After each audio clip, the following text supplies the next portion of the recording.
Abra sua Bíblia, por gentileza, no Evangelho de João, capítulo 21. Estamos pavimentando a estrada até a Páscoa.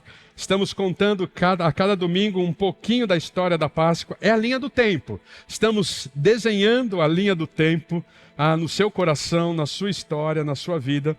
E hoje nós chegamos ao tempo de falar sobre a ressurreição.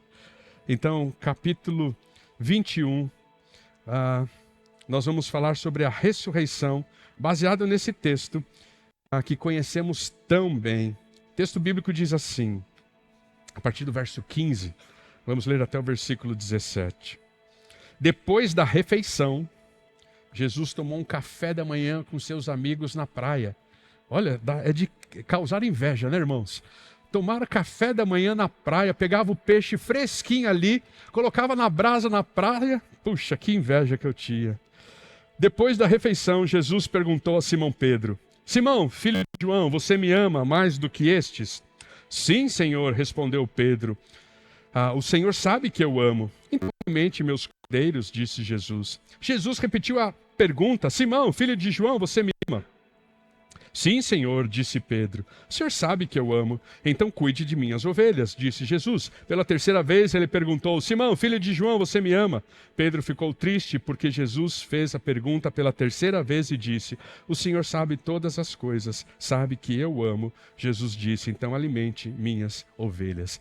Este é um dos diálogos mais profundos que nós temos nas Escrituras Sagradas entre Jesus e um dos seus amigos, os discípulos. É uma das conversas mais profundas e poderosas que nós temos registrados nas Escrituras Sagradas. Uma conversa que transforma a vida. Uma conversa que restaura sonhos, restaura propósito. Uma conversa que produz libertação. É uma conversa muito profunda que Jesus tem com seus discípulos. Eu sei que nós conhecemos muito bem o texto e às vezes passamos desapercebidos pelos detalhes e não vemos, não entendemos, não enxergamos a profundidade desta conversa que Jesus teve com seu amigo, chamado Pedro, e com os outros discípulos que estavam com Pedro. Quando nós pensamos no Evangelho, nós precisamos entender que o Evangelho é uma série de 4 temporadas com vários episódios embaixo de cada temporada.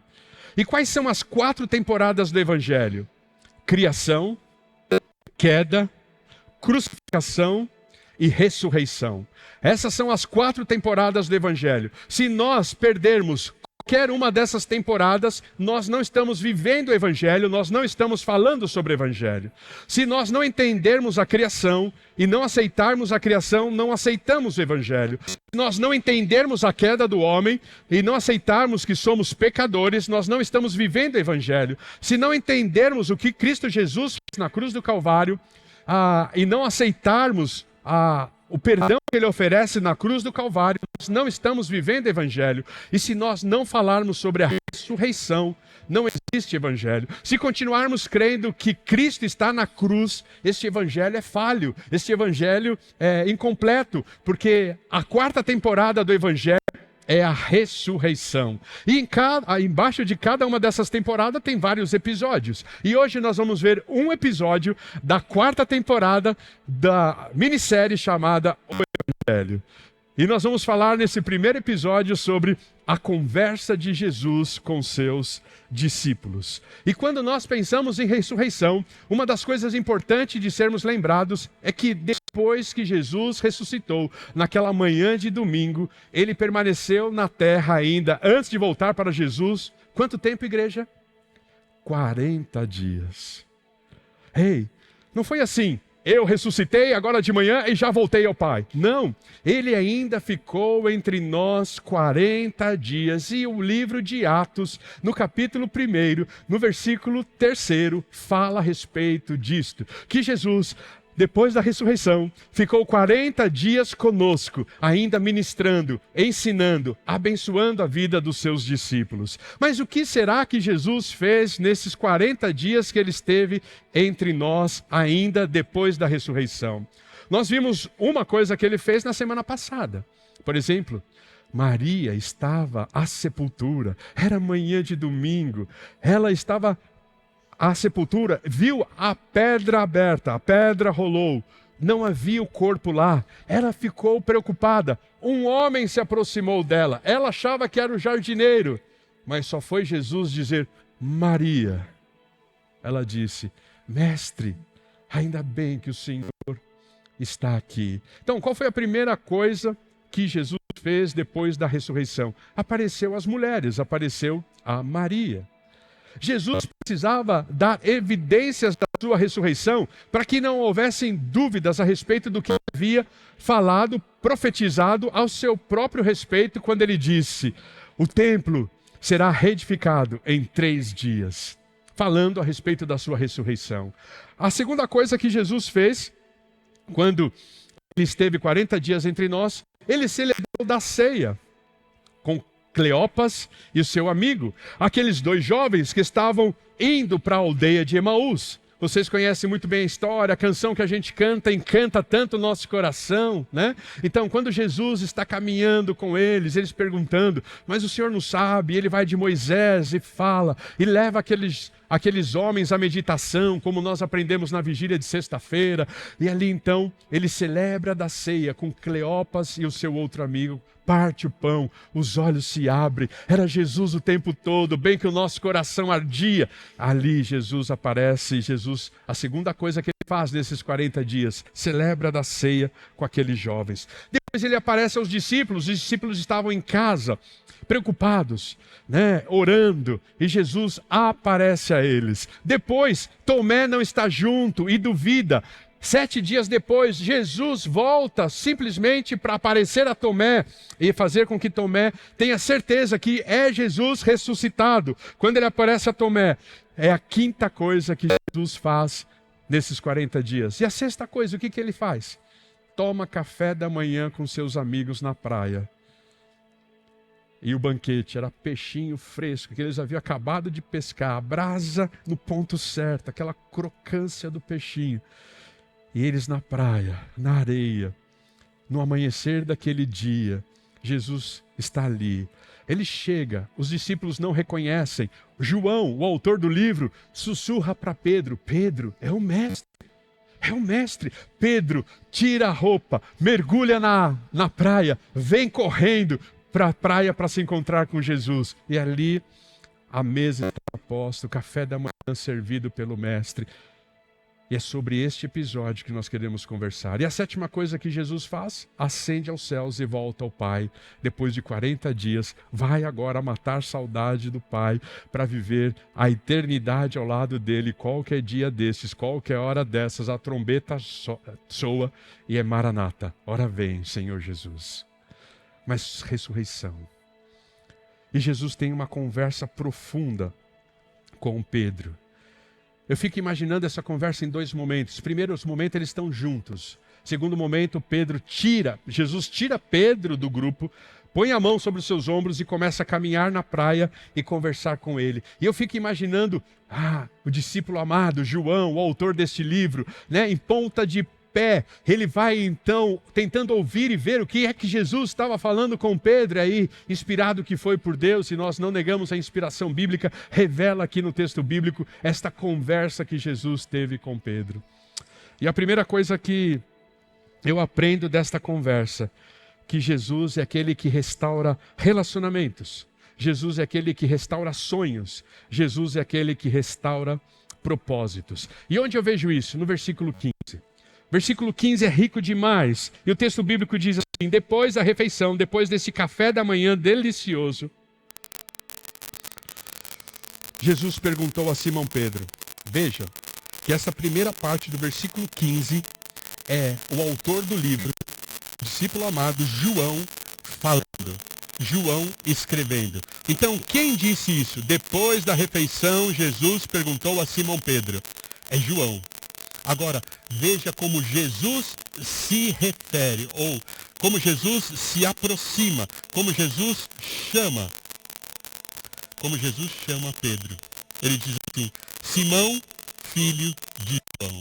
Se você voltar um pouquinho aí às Escrituras Sagradas, você vai ver no capítulo 1 do Evangelho de João, no versículo 42, André, o irmão de Simão, filho de João, leva ele até a presença de Jesus. André, que era discípulo de João, o autor do livro, escuta João dizendo: ei, olha lá, este é o Cordeiro de Deus.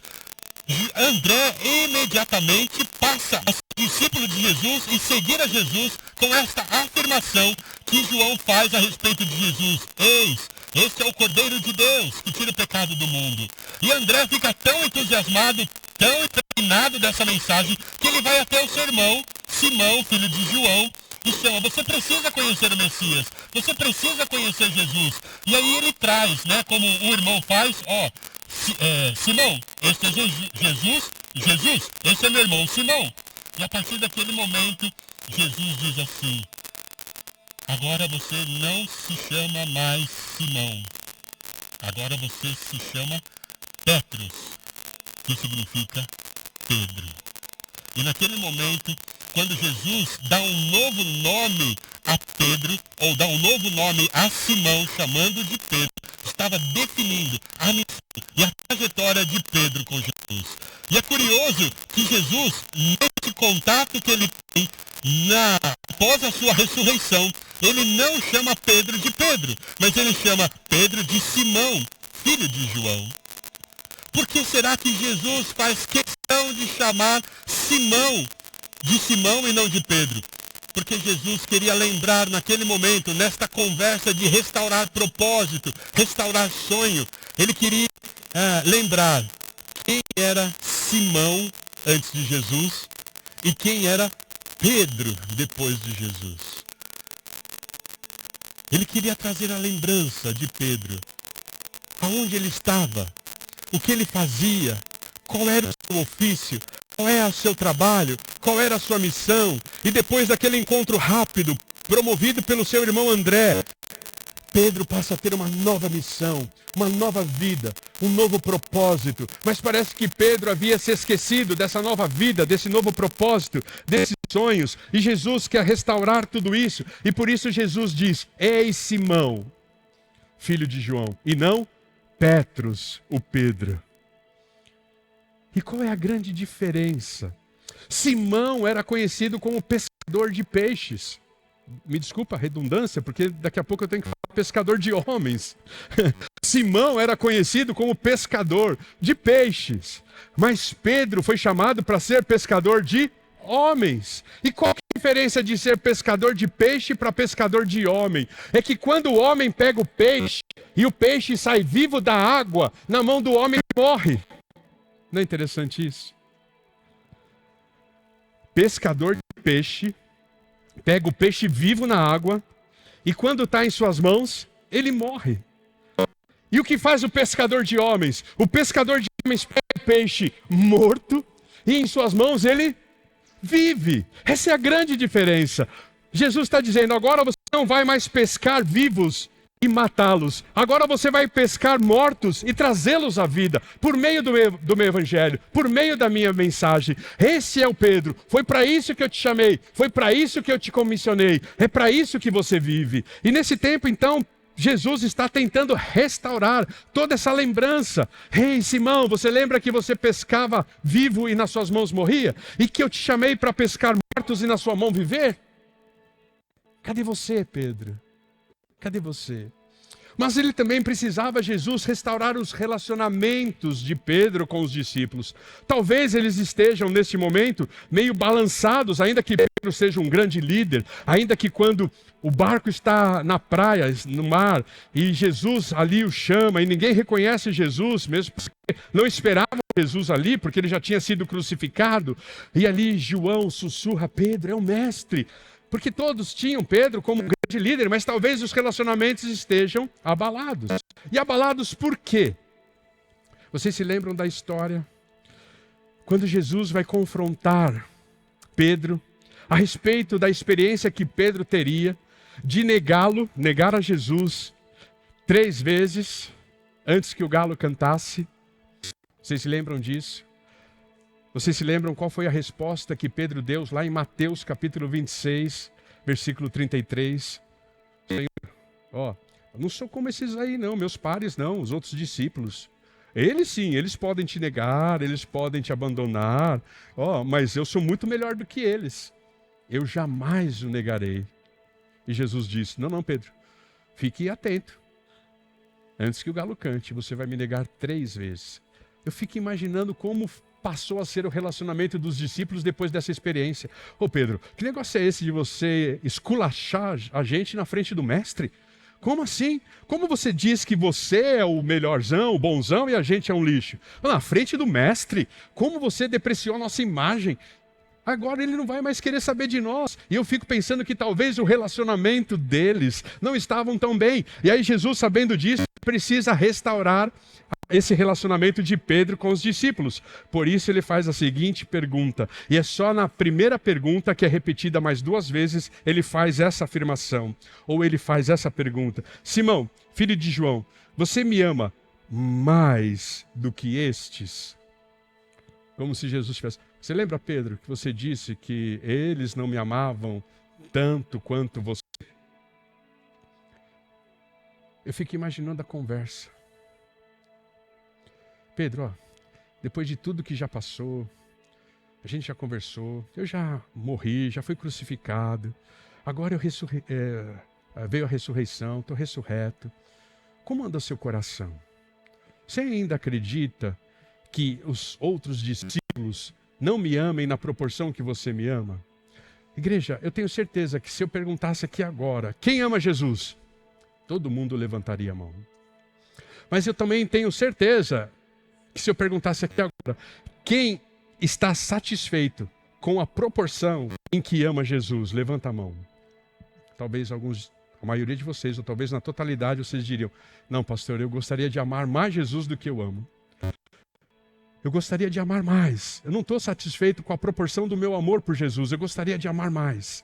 E é exatamente isso. Pedro disse, eu amo o Senhor na totalidade. Eles ainda precisam melhorar um pouco. E por isso que Jesus faz essa pergunta. Você me ama mais do que estes? Porque Jesus queria restaurar o relacionamento dos discípulos. Jesus passou 40 dias ainda parando algumas arestas e não deixando nenhuma pendência até voltar a Jesus, até voltar ao Pai. E uma das pendências, uma das arestas que Jesus precisava parar era tratar Pedro. Para que no livro de Atos ele pudesse ser o grande pastor da igreja do primeiro século e ser o grande líder dos primeiros 30 anos da igreja. Pedro precisava dessa conversa entre amigos, deste amor em verdade. Ah, como é difícil nos relacionarmos, porque às vezes a gente temos a verdade sem amor, às vezes a gente tem amor sem verdade, mas nós precisamos conjugar tudo isso. E todo relacionamento deve ser baseado em verdade com amor. Todos nós precisamos ter conversas entre amigos onde a verdade e o amor imperam. Às vezes eu falo a verdade sem amor, às vezes eu falo com amor sem verdade, mas Jesus, ele pega a verdade e fala em amor, para curar, para restaurar, para transformar, para resgatar Pedro e prepará-lo para ser o grande líder da igreja do primeiro século nos seus 30 anos iniciais. É o Pedro que vai pregar, é o Pedro que vai ver o Pentecostes acontecer, é o Pedro que vai ver o Espírito Santo tomando conta das pessoas, é o Pedro que vai ver as pessoas falando em línguas, é o Pedro que vai então conduzir a igreja e ver numa só mensagem muitas pessoas se agregando à igreja do primeiro século. Mas tudo isso só era possível porque Pedro precisava ser lembrado. Pedro, você me ama mais do que todos eles mesmo, como você já disse um dia? E Pedro disse, qual foi a resposta que Pedro disse? O Senhor sabe que eu o amo. Depois nós vamos trabalhar um pouquinho isso. Mas Deus, Jesus, então está restaurando o ministério de Pedro e Deus está restaurando o ministério e os relacionamentos de Pedro. A partir de agora, na minha mente, a Bíblia não diz isso, mas eu entendo que a partir de agora, Jesus fala assim, então, precisamos dar uma volta, Pedro.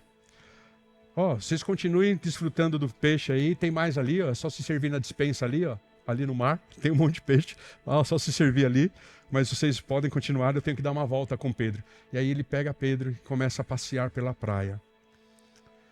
E aí agora, ele vai trabalhar o que Pedro precisava ter trabalhado para ser totalmente restaurado. Vamos para o versículo 16. No versículo 16 eu aprendo que Jesus é o Deus das oportunidades. Jesus é o Deus que nos dá sempre uma segunda oportunidade. Ele não nos aniquila, Ele não nos abandona, Ele não nos despreza. Ele está sempre dizendo, vamos caminhar mais uma milha, deixa eu caminhar com você. Vamos sim, eu dou uma palavra de crédito, eu valido você nesse tempo. Da onde eu tiro isso? Olha o que o versículo 16 diz. Jesus repetiu a pergunta, Simão, filho de João, você me ama? Sim, Senhor, disse Pedro. O Senhor sabe que eu amo. Então, cuide de minhas ovelhas. Jesus pede para alimentar as ovelhas, Jesus pede para cuidar as ovelhas, Jesus pede então para alimentar novamente as ovelhas no versículo 17. O que é que Jesus está dizendo com isso? Quando Jesus disse, cuide das minhas ovelhas, ele disse assim, Pedro, você me ama? Sim. Então está na hora de aprender a ser um pastor. Está na hora de aprender a assumir o seu papel na sociedade.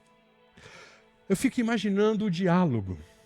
Imagine você que está magoado com alguém que te decepcionou. Talvez você delegou uma tarefa a alguém e ele falhou nessa tarefa. Talvez você, num determinado momento do relacionamento, se desentendeu com alguém e você está orando para ter uma conversa franca, uma conversa definitiva, talvez uma conversa reconciliadora, e você está com medo de que essa conversa, ao invés de trazer reconciliação, piore ainda mais a situação. Talvez você lidera uma equipe e uma das pessoas que são seus liderados fez e cometeu um tremendo erro e você já tem colocado ele em segundo plano, colocado ele na geladeira, tentado se desfazer dele porque você não quer dar uma segunda oportunidade para ele, porque é isso que eu faço, a minha tendência é essa. Minha tendência, jamais permito que alguém pise no meu calo 2 vezes. É uma vez e pronto. Você pisou no meu calo uma vez, fica tranquilo. Isso nunca mais vai acontecer, porque eu não vou deixar. E a minha tendência natural, humana, é afastar essa pessoa de mim. Para que ela não pise no meu calo a segunda vez. Se ela errou uma vez, ela não vai errar. Comigo ninguém erra 2 vezes. Essa é a minha tendência. Até ouvir e ler esse texto. Essa é a minha tendência. Você errou. Eu te deleguei uma tarefa. Você não cumpriu como eu esperava. Eu não vou te dar a chance de você errar comigo de novo. Jamais delego de novo uma tarefa para você. Esse é o meu jeito de ser. Até aqui, esta era a minha forma de agir. Mas até eu ser confrontado com esta palavra e perceber que foi completamente diferente o que Jesus fez. Imagine a conversa comigo. Imagine o diálogo comigo. Jesus andando com Pedro na areia, na praia, orando, olhando o horizonte, vendo o mar, recebendo a brisa daquela manhã, talvez o sol já forte. Ele diz assim, Pedro, você lembra quando você me negou? Ainda que eu tenha previsto isto, lembra quando você me negou? Sim, Jesus, eu lembro. Então, como está o seu coração agora? E Pedro vai dizer, olha Jesus, eu entendi que eu talvez não esteja pronto para morrer por você, mas eu posso ser seu amigo. Eu posso caminhar com você, eu admiro, eu tenho respeito, eu tenho carinho. Eu não vou dar a minha vida por você, nem vou mais afirmar isso, porque uma vez eu já fiz e dei com os burros na água. Mas, ser seu amigo, eu posso fazer isso. Se fosse eu, então tá bom, Pedro, vem aqui, me dá um abraço. Legal, Pedro, tudo certo, resolvido? Nossas diferenças resolvidas? Sim, me dá um abraço aqui, tá bom, obrigado. Deus te abençoe e a gente se encontra a qualquer hora dessa. Mas Jesus não fez isso. Jesus disse, então, você quer ser meu amigo? Você está pronto para ser meu amigo? Então, cuide, alimente, apacente os meus cordeirinhos. Enquanto eu jamais dou uma tarefa para alguém que errou diante de uma tarefa recebida, Jesus, exatamente porque ele errou, dá uma tarefa para curá-lo, dá uma tarefa para restaurá-lo. Jesus confia nele, ou demonstra confiança, delega confiança a ele, dando a ele uma tarefa da qual no passado ele falhou. Isso me fez pensar uma história que eu quero dividir com vocês. Nós estávamos numa reunião entre amigos, um churrasco entre amigos. E o anfitrião da casa pegou a churrasqueira e disse assim, ó, aqui está o carvão, aqui está a carne, né? Aqui está todos os utensílios, você pode comandar a churrasqueira hoje para mim? E naquele dia, aquela pessoa que estava fazendo o churrasco, não sei, acho que ela estava distraída, estava com algum problema, todas as carnes saíram além do ponto, queimada, torrada, né? A linguiça parecia um carvão, né? Tudo aquilo lá saiu muito ruim aquele churrasco. E ele estava todo constrangido, né? E o ambiente da festa estava bem esquisito, aquela coisa, mas caramba, nós vamos continuar comendo isso, ninguém vai fazer nada, o dono da festa não vai fazer, os outros amigos não vão falar, e ninguém teve a coragem de falar nada. E eu sei que foi talvez um dos piores churrascos que eu já comi na história da minha vida. E aí passou um tempo, esse amigo convidou todo mundo de novo para um churrasco. Aí qual é a piada? Né, eu vou usar o nome João porque Joãozinho é sempre das piadas na escola, não é? Toda piada de escola tem um Joãozinho, não é? Então eu vou aqui também o Joãozinho, não é nada pessoal com você que chama João, tá bom? Nós temos o Joãozinho aqui que é bênção pura, não tem nada a ver com ele. É só porque João foi pego para Cristo nas piadinhas de escola. E aí, qual que foi a piadinha? Só não pede, por favor, para o Joãozinho fazer o churrasco. Quem vai fazer o churrasco? Pelo amor de Deus, não coloca o Joãozinho. Ele já falhou uma vez. E para nossa surpresa, quando nós chegamos para a festa, agora que eu já contei parte da história, vocês vão levantar a mão. Quantos de vocês colocariam a mesma pessoa para fazer o churrasco? Eu não colocaria. Mas para nossa surpresa, o anfitrião colocou o Joãozinho, o mesmo Joãozinho, para fazer churrasco.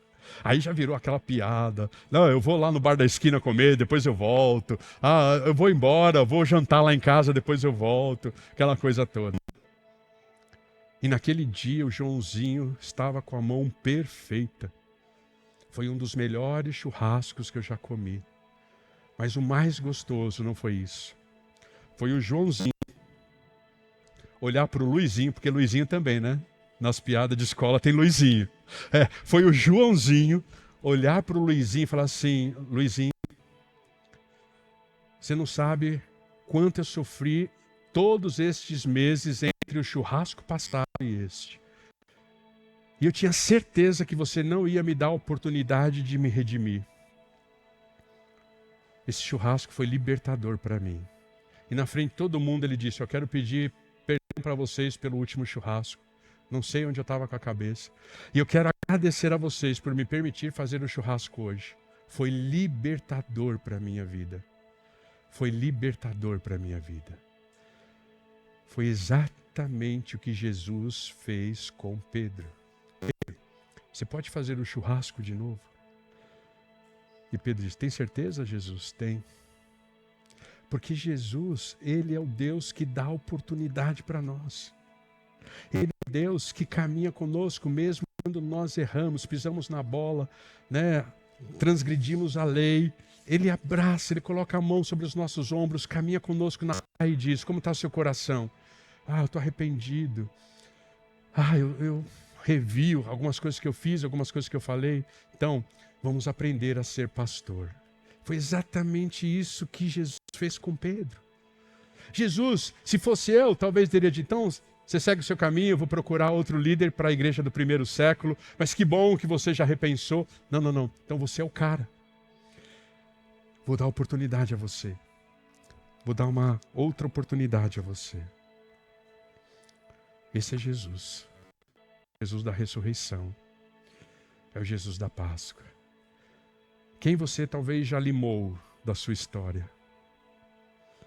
Quem talvez você já riscou da sua história? Porque é curioso os relacionamentos humanos. Parece que nos relacionamentos humanos não tem um banco de crédito e débito, só tem débito, né? Por exemplo, até aqui nos meus relacionamentos humanos não havia crédito e débito. Sabe aquela coisa? Eu estou caminhando com alguém, ele acerta o tempo todo. Acertou uma, acertou duas, acertou três. Ele foi enchendo a conta dele no banco de crédito. Ele tem crédito comigo, ele só está acertando. Mas no primeiro deslize, parece que todos os créditos são consumidos e agora só tem débito. Eu risco você da minha história. Quantas vezes talvez essa pessoa, essa história, esse projeto que você está riscando da história da sua vida, essa pessoa acertou tantas vezes com você em que ela mais acertou do que ela errou. Mas porque ela errou uma única vez, você já baniu ele da sua história, você já baniu ela da sua história, você já estigmatizou ele, já estigmatizou ela, você já vendeu a imagem dele para o diabo, só porque ele errou uma única vez. Mas quantas vezes ele acertou? Pedro acertou muitas vezes. Pedro errou uma vez. Jesus, vamos ensinar você a ser pastor. Vamos continuar junto. Não vou banir você da minha história.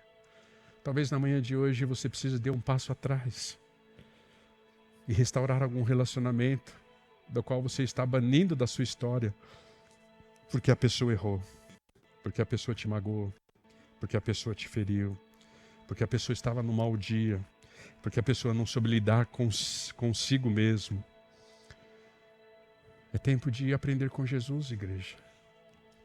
É a ressurreição nos ensinando. A ressurreição nos ensina que relacionamentos podem ser restaurados, que sonhos e propósitos podem ser restaurados. A ressurreição nos ensina que oportunidades podem ser dadas e oferecidas. Mas também a ressurreição nos ensina que Jesus é aquele que trata as nossas feridas de maneira pontual e assertiva. Vamos para o último versículo? Vamos para o versículo 17. Eu poderia fazer a mesma mensagem apenas com o versículo 15. Apenas com o versículo 15 a gente poderia fazer a mesma mensagem, mas eu estendi até o versículo 17, porque agora nós vamos entender o que eu quero dizer com Jesus trata as nossas feridas. Veja o versículo 17.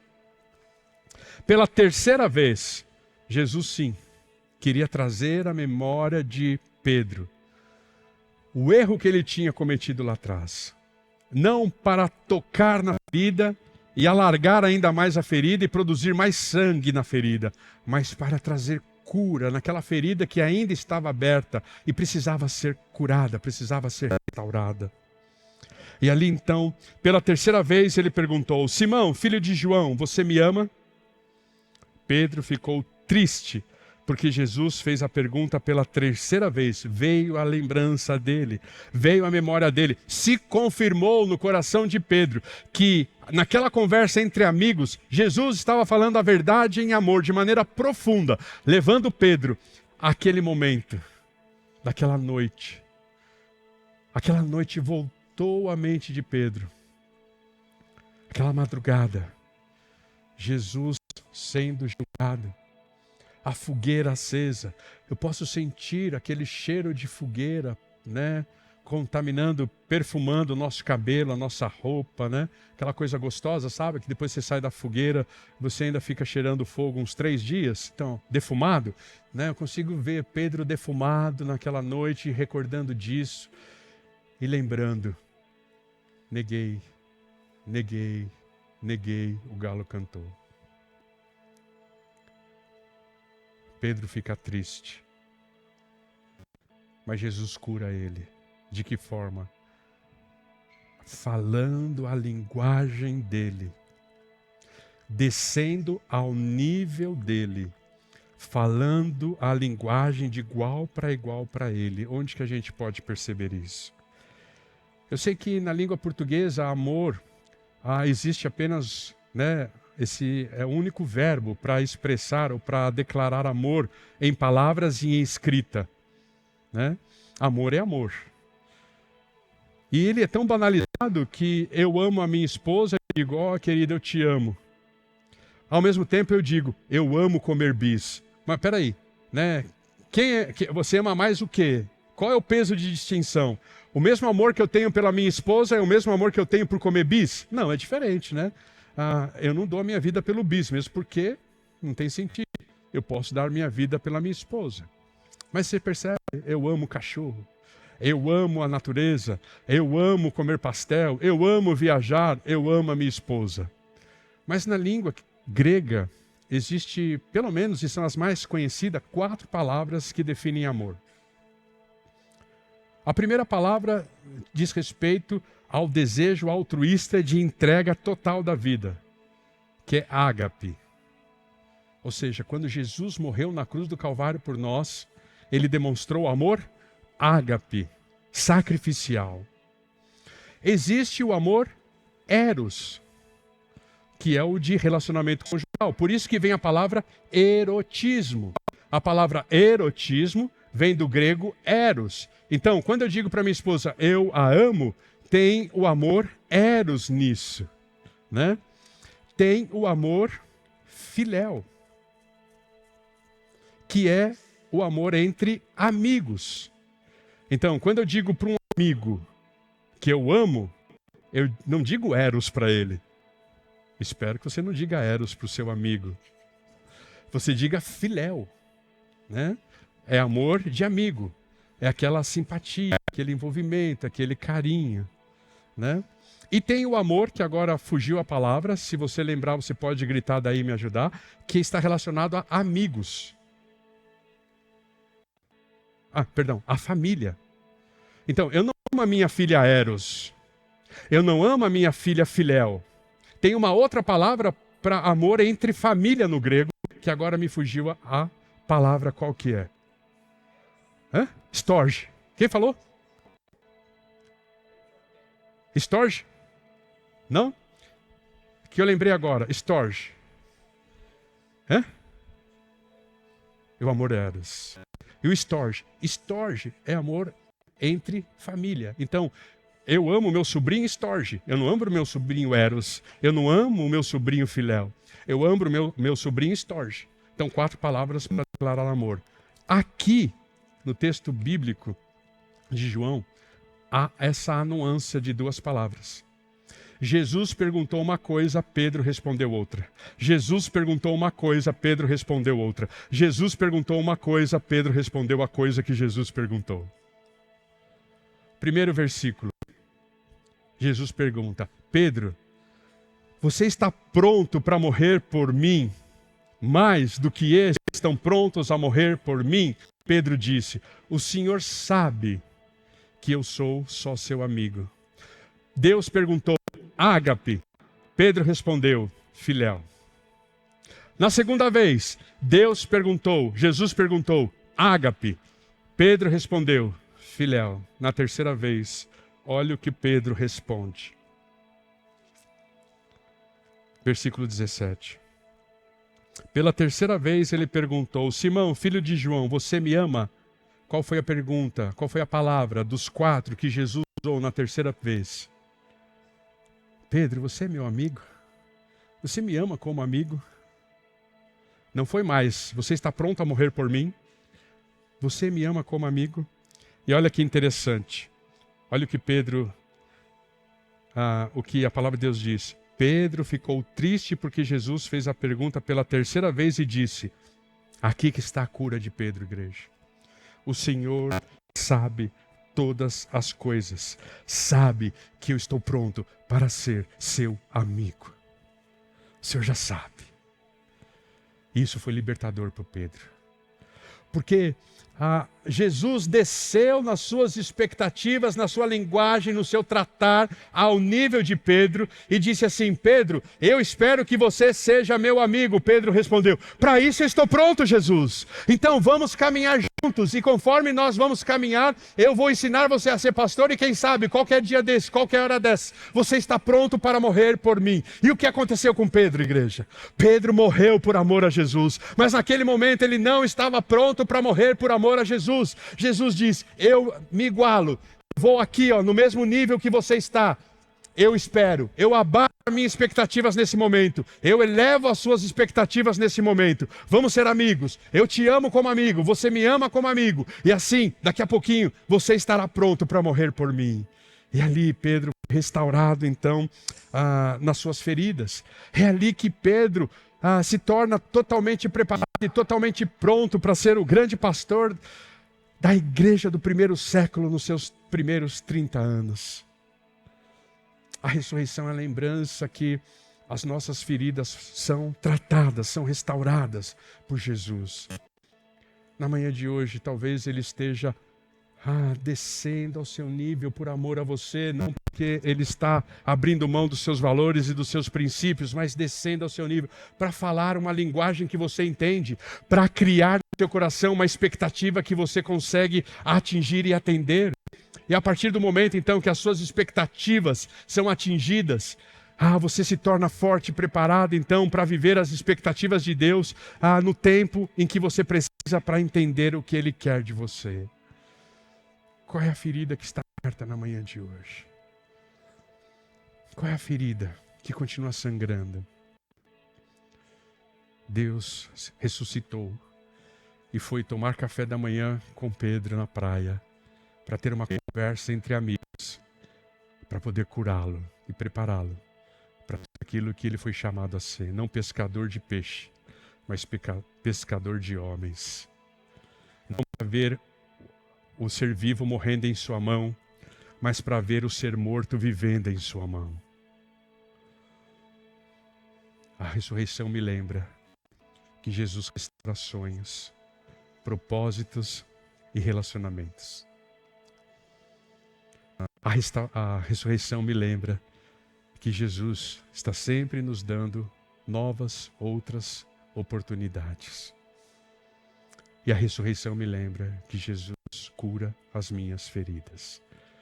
Por isso, de maneira bem prática, e aplicação agora para o seu coração na manhã de hoje.